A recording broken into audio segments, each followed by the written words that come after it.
All right, so section 22 is on trig functions of acute angles in a unit circle. So a lot of this will be review. Some of it will be new. For instance, we talked about sine, cosine, and tangent, but we haven't talked about secant, cosecant, and cotangent before. So that will be new, okay?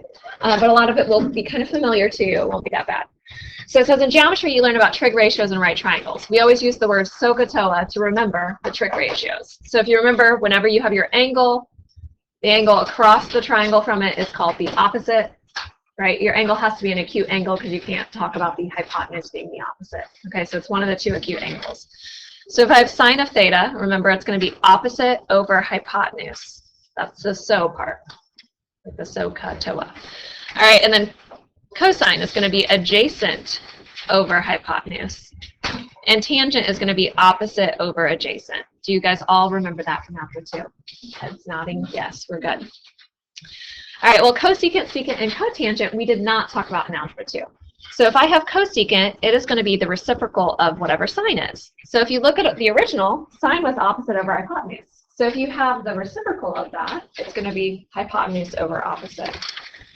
So you're going to flip it over. And secant ends up being the reciprocal of cosine.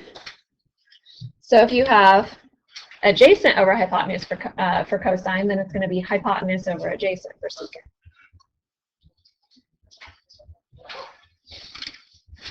And lastly, cotangent is going to be the reciprocal of tangent. So its reciprocal, opposite over adjacent, is going to be adjacent over opposite. So I know this is a difficult concept for beginning pre-calc students to understand because you want to always put the cosine and sine together. A lot of people think that those are going to be reciprocals of each other, right? Because they sound similar, cosine, sine. But they're not actually the things that are reciprocals of each other. We'll talk about what cofunction means. It's basically like a shift and a reflection. So we'll talk about that eventually. But right now, what I want you to think of are the C's and S's go together, except don't get it confused and think sine and cosine. Okay, so when you see sine, it's going to go with cosecant. When you see cosine, it's going to go with secant. Does that make sense? Those are the reciprocals. Okay, and then cotangent and tangent are ones that actually are cofunctions and are reciprocals of one another. Okay, so it says evaluate the 6 trig ratios of the angle A as shown on the right. So identify where A is. So when you talk about opposite and adjacent, you know where they're located, right? So when I talk about sine of A, we know that that's the opposite over the hypotenuse. We don't have to write this out for every single one, but you can see kind of where we're getting it from. So opposite over hypotenuse is going to be 4 over 5. So what sine, cosine, tangent, cosecant, all of those are is they're just ratios. It's just it's relating one side to another side with some kind of ratio. Okay, that's all we're doing. So cosine of angle A is going to be adjacent over hypotenuse. So it's going to be 3 over 5. And tangent of angle A is going to be opposite over adjacent, which is going to be 4 over 3. So we wanted the 6 trig ratios. So we have the 3 more. Okay, so this is where it's a little bit different from Algebra 2. So we're going to have cosecant. So cosecant is the reciprocal of sine. Whoops, I forgot my A. So cosecant of A is 1 over sine of A. So it's going to be the reciprocal of 4/5. Right, 1 over 4/5 is the same as 5/4. Do you guys get that? All right, and secant is going to be 1 over cosine. So instead of having 3/5, I'm going to have its reciprocal, 5/3. And cotangent is going to be 1 over tangent, which is going to be 3/4. Okay, very easy, right? We got this. So what is the secant? Like, what is, I mean, I get the cotangent, but where does SEC come from? It's the reciprocal of cosine, right? So it's just flipping them around. Like, where does the word come from? I guess, like, I don't see. Do you guys remember tangents of circles? Right. And secants of circles? Yeah, it's kind of similar to that, but we're going to talk about curves and so on, so it's a little weird. All right, so use a calculator in degree mode to evaluate the 6 trig ratios of 15 degrees. Okay, so everybody do this along with me. So you're going to get out your calculator, and you're going to first make sure that it is in degree mode. Okay. I did these in the last class. So whenever you're checking if it's in degree mode, you need to hit the button mode. Right, you can't see it very well, so I'll turn off the lights. And you go down to degree. Such a gentleman. All right, so we go down to degree. So did you see how if you have radian highlighted, go over to degree. So hit over and hit enter, and then we'll highlight the degree. Right, and then get out of there. So we're going to do second quit. So hit the mode button again after you do second. So then you just go through and you find sine, cosine, and tangent. So you're going to do sine of 15 degrees. So sine of 15. You can end the parenthesis if you want to, but really if you don't have times anything else on the right side, it will end it for you. So we're going to hit enter. So we get 0.259. And then if we do cosine of 15, right, 0.966. And if we do tangent of 15, we get 0.268. Okay, so remember those numbers or write them down so I can, because this is going to go away and I can't memorize all of those. So what do we have? So sine of 15 is 0.259. What was cosine of 15? 0.966. And tangent of 15?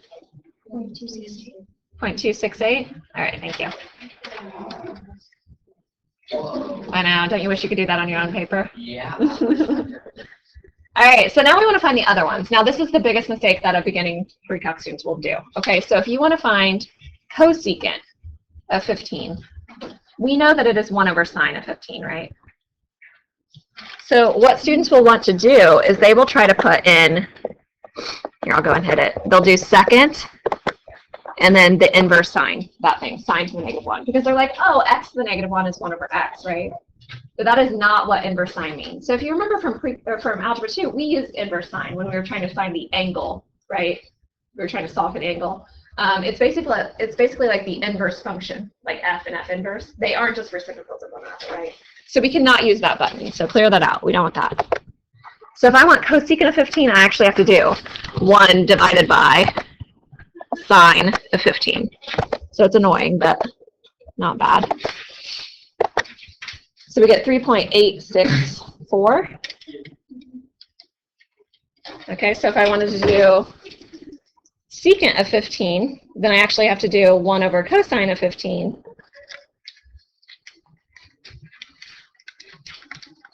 So we get 1.035. And if we do cotangent of 15, we need to do 1 over tangent of 15.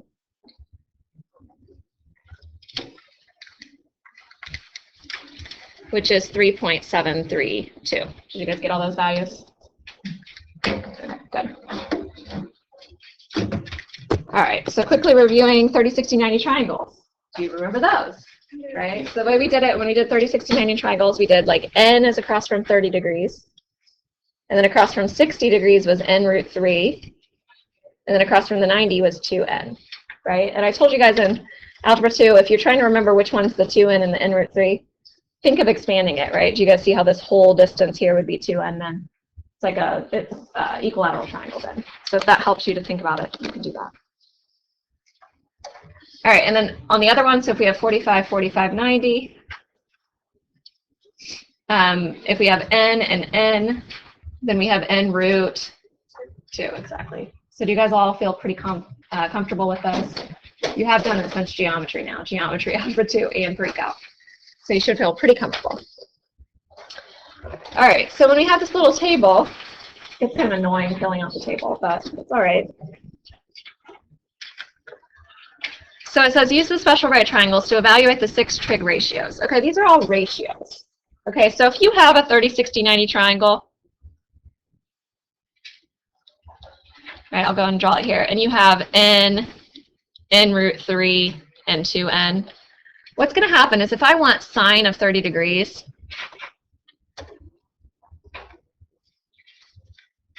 I would do opposite over hypotenuse. So I'd have n over 2n. Well, those n's end up not mattering because they're going to reduce out anyway. So do you guys understand this? It's always going to be a ratio, and the ratios are going to reduce. So you would end up getting 1/2 because those 1/2, not 1 over n, because the n's would go away. So to simplify this process, instead of doing n root 3 and 2n, I'm just going to go ahead and do my triangle. And I'm going to put 1, 2, and root 3. Okay, because the ends are going to reduce out anyway when I do the ratio. Does that kind of make sense why I'm doing that? So someone was saying, well, why don't we do that every single time we do 30, 60, 90? Because sometimes 30, 60, 90 triangles have like a 10 here, right? And then you think, oh, it's 10, 20, and 10 root 3. They're not all like a 1 there.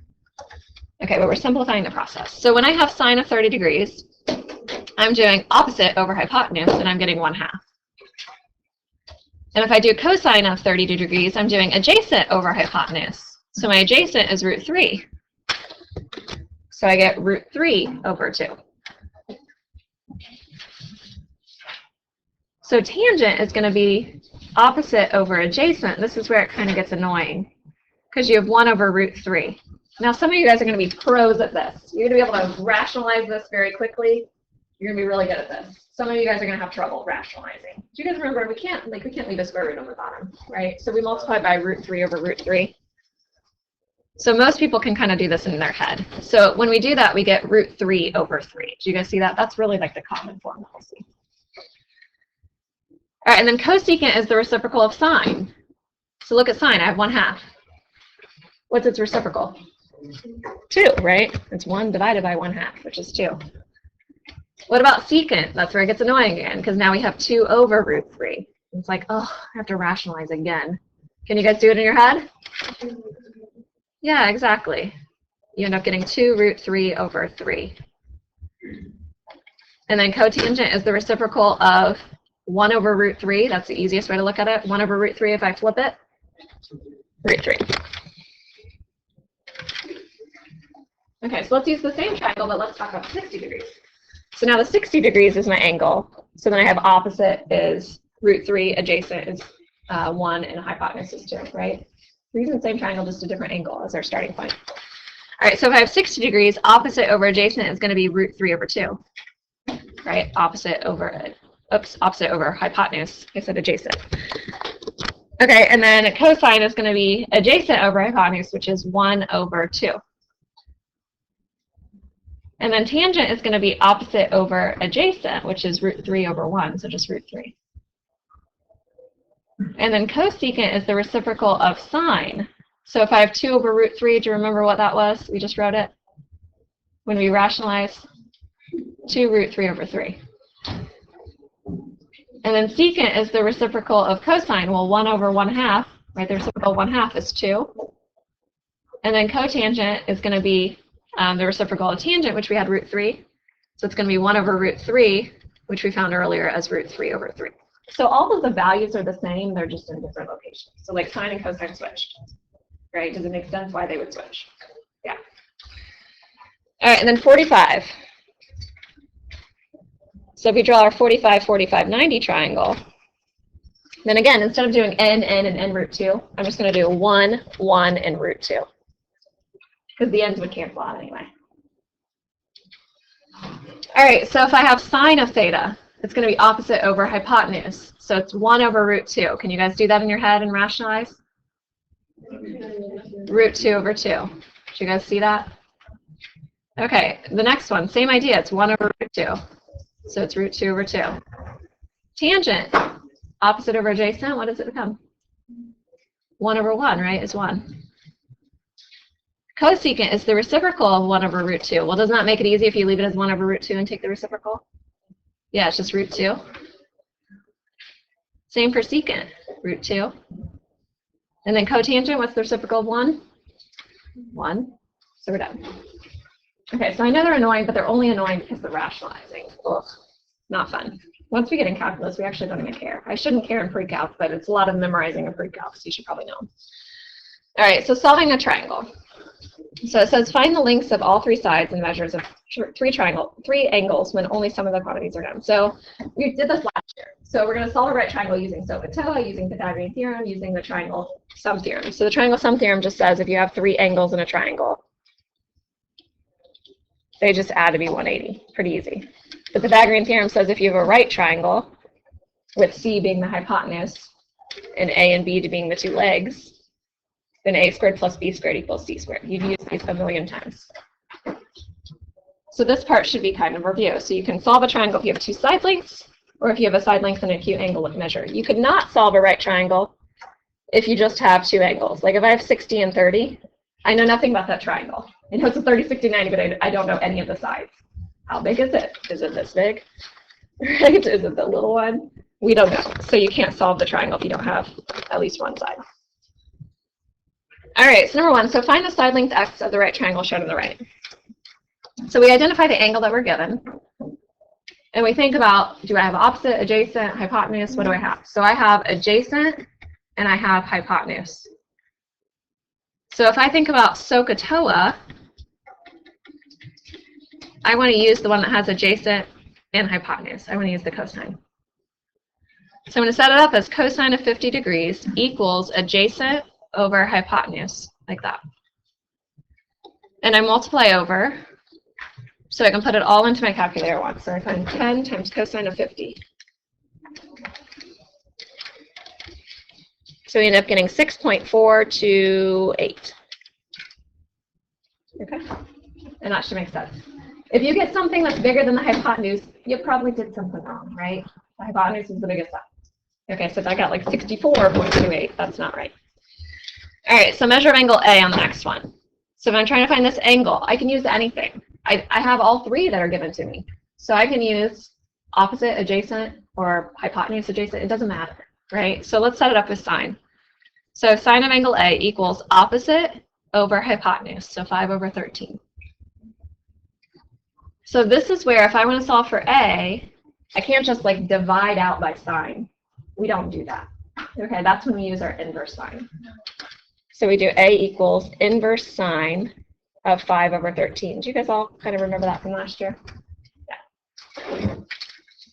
There's a convenience to doing it at the end of the year last year. All right, so when we do this, if our calculator is set in radian or in degree mode, it's going to be in degrees, right?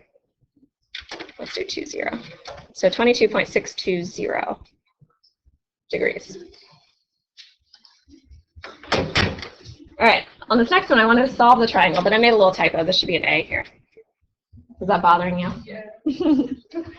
So if you remember when I say solve the right triangle, what I had you guys do last year is I had you write the 3 angles and the 3 sides. Oh, it's fine. You have 3 things already. You're good.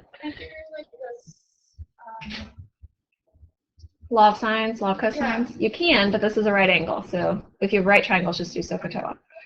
So we have angle A, we don't know. Angle C, we do know, it's 20. Angle B is, actually angle C, hang on, what am I doing? What do I have? So angle C is 90 degrees. I caught it. Angle B is 20 degrees. Right. Can we find A then? Yeah, they have to add up to be 180. We can quickly do that one in our head. So that's 70. All right, and then the other things we know are little c is 101, right? Because I had you edit that. That should be a little a on the bottom. Little a is across from angle A. So we need to find the little measurements, little a, little b, side lengths. So I always use whatever you were originally given. I know that we got 70 right, but maybe I just totally cannot think. I'm in a fog, and I'm like, oh, angles in a triangle add to be 200. And then I say that that's, what, 90 degrees. That would be weird to have 290 degrees. Hopefully you would know that's not right, but maybe you do, right? So, and this clearly isn't drawn to scale because I should have made this picture is just bad on all fronts, isn't it? All right, anyway, so I'm going to go ahead and I'm going to use what I was given. So I'm going to use the 20 and the 101. So that's the hypotenuse, and let's say I want to find little a, that's adjacent. So I'm going to set it up with cosine. So I'm going to say cosine of 20 equals adjacent over hypotenuse, 101. So if I'm finding A, I'm finding 101 times cosine of 20.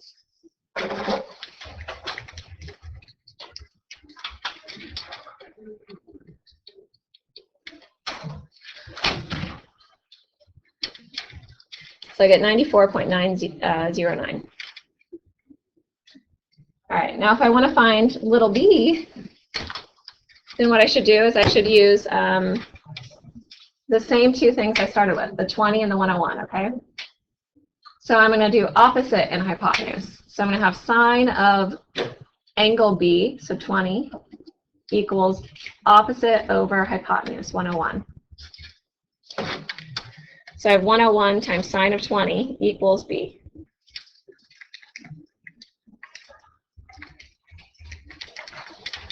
So when we do that, we get 34.544. And then you have all the necessary information. Okay. Quick review of what you knew, right? Do you guys still feel good about that? Easy points in the homework, right? All right. So this one, it says a diagonal path through a rectangular park is 600 feet long.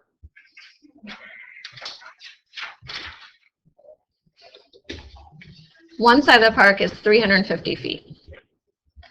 How long is the other side? This doesn't involve any trig. All it involves is the Pythagorean theorem, right? So we're going to say 350 squared plus x squared equals 600 squared. So we find whatever 600 squared is and subtract out the 350 squared.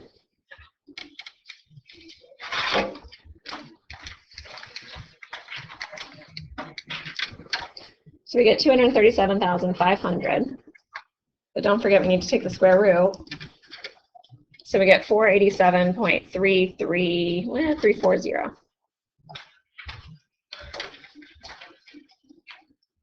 Okay.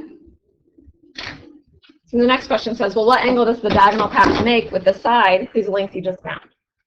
So we want to find the angle between the diagonal and the side we just found. So we want to find this angle right here. So I'm going to call that theta.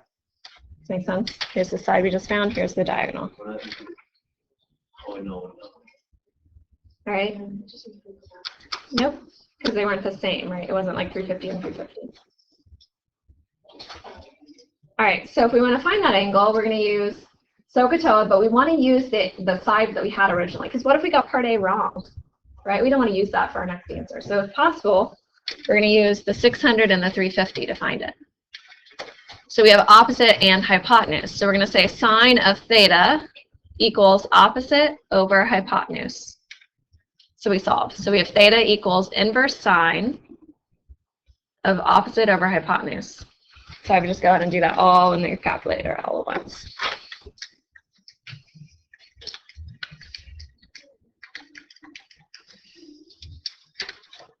So we get 35.685 degrees.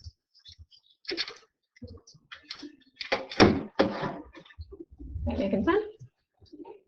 All right, other terms you might see, like if you have story problems, angle of elevation, that's always if you have some kind of distance and you're looking up at the top of the distance.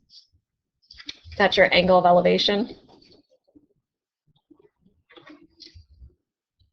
The angle of depression is when you're standing at the top of something and you're looking down. But it's always kind of weird, like I would think that it's this angle, and it's not. It's actually the angle formed with your line of sight and that downwards line, so it's right here. This is the angle of depression. So it's kind of interesting. If on that original drawing, if I had drawn in the horizontal line here, here's the angle of depression. Yeah, they are actually congruent to each other, right? By alternate interior angles, you guys remember that in geometry? Parallel lines cut by transversal, this angle and this angle are the same. So angle of elevation actually is equal to the angle of depression. All right, so number one. So it says the angle of elevation from a point on the street to the top of a building is 53 degrees. So we have our building. We have 53 degrees here. The building is 60 feet high. How far is the point on the street to the foot of the building? So how far is this distance here? All right, so we have opposite and adjacent. Yeah, so I heard someone say tangent. So we're going to do tangent of 53 equals opposite over adjacent. You have to be very, very careful, because a lot of people just try to like multiply the 60 over. A lot of them are like that, but you can't in this example. Do you guys see? You got to multiply the x over and then divide by whatever that tangent of 53 is.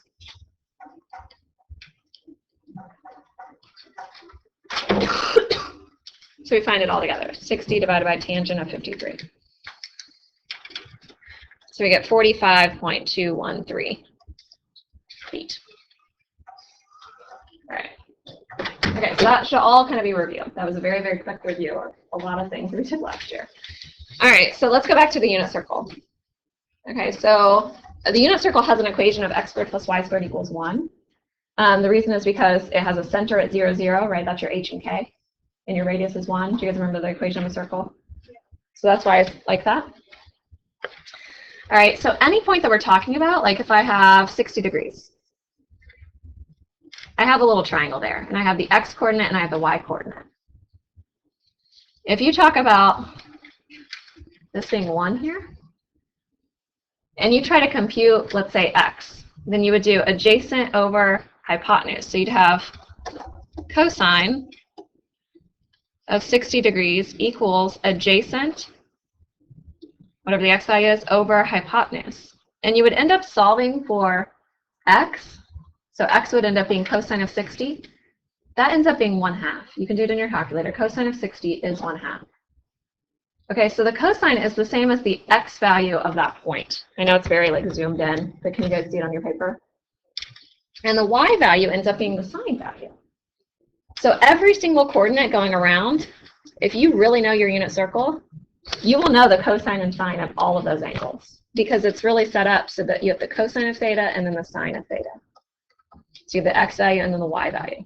Okay, so if I ask you something, if I say, what is the sine of, I'll do an angle one for you. What is the sine of 225? 225 degrees. Okay, so what we're going to do is we're going to look at this 225 degrees, and we're going to look at its point, and it's cosine sine. It's the y value. So the y value is negative root 2 over 2. So right away, you're like, oh, it's negative root 2 over 2. Do you guys see what I'm saying? So if I wanted like cosine of 5 pi over 3, you look for 5 pi over 3, which is over here.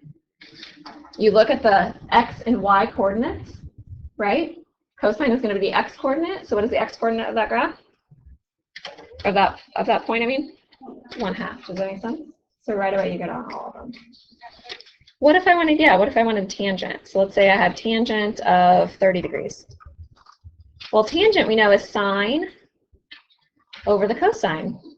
So what it is the y coordinate divided by the x coordinate. So if I look at my 30 degrees, here's my point.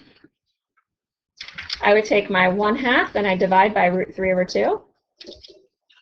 I do a little magic on it, a little math magic. So dividing by root 3 over 2 is the same as flipping it, 2 over root 3. So we get 1 over root 3, which is the same as what? Root 3 over 3, yeah. I know those are annoying to do, but. All right, so does it make sense? You could find sine, cosine, and tangent. Could you also find, like, secant? Let's say I wanted the secant of 5 pi over 3. We already found the cosine of 5 pi over 3. So it's 1 over cosine of it. So it's 1 divided by the x value. 1 divided by 1/2 ends up being 2. So everything you can get from that unit circle. So if you know the unit circle, you can get all of those different values. All right, so that's what I said. So it says, do you see the connection? If you want to find cosine of theta, you just find the x value on your unit circle. If you want to find sine of theta, you find the y value.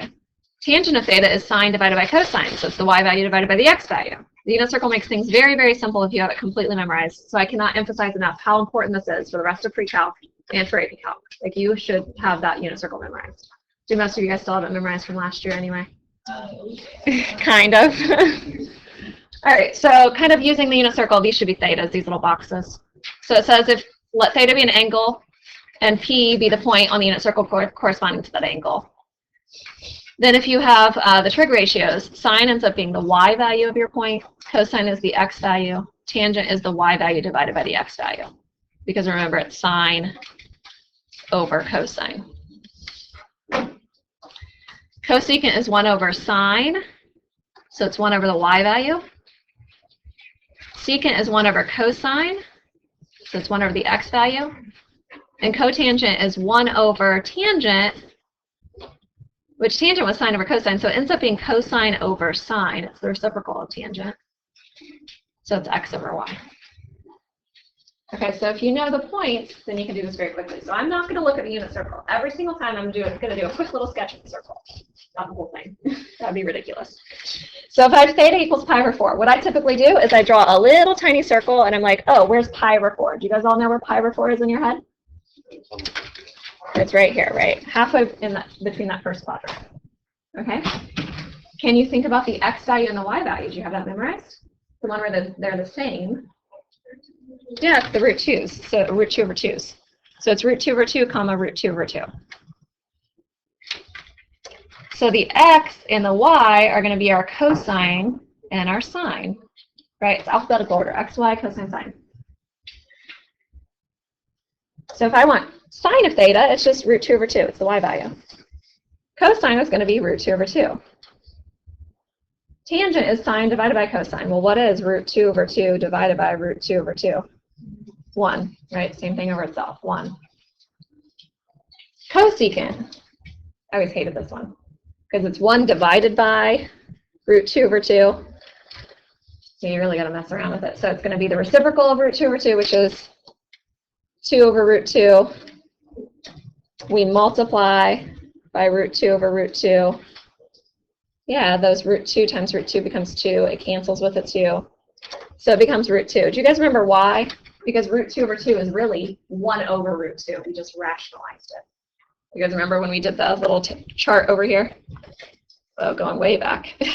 So when we did the chart, 45 degrees was 1 divided by root 2, which we then made root 2 over 2. So if you just remember, oh, root 2 over 2 is 1 over root 2, that helps sometimes if you're finding the reciprocal. All right, so secant ends up being the same thing, root 2. And cotangent is 1 over tangent, which is 1. So same idea for 30. Oh, that's a terrible circle. So when we draw 30, think about our x and our y. Is the x value bigger than the y value, or is the y value bigger than the x value? What's bigger? The x. So we go out further along the x and up not as much. So it's root 3 over 2 comma 1/2. Does that make sense? Over a lot, up a little. So the sine is 1/2, the y value. Cosine is root 3 over 2. Oops. Tangent is sine over cosine, so it's where it gets a little bit messy. So you can write it as 1/2 divided by root 3 over 2, which flips it. So you 1/2,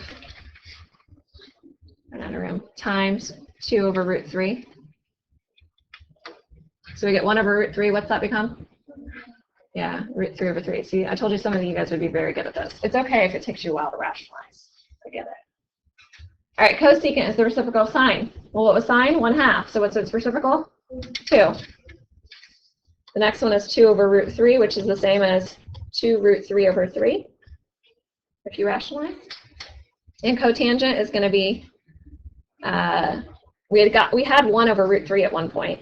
So if I take the reciprocal of 1 over root 3, I get root 3. Okay. Did that very speedily. Do you want me to do that one? So I was saying, when I had canceled these 2's, I had 1 over root 3, and then I rationalized it. So if I take the reciprocal of 1 over root 3, I just get root 3. So if you just want to do cosine over sine, you could also do that. So cosine is going to be root 3 over 2 divided by sine is 1/2. So root 3 over 2 times 2 over 1 becomes root 3. You could do that as well.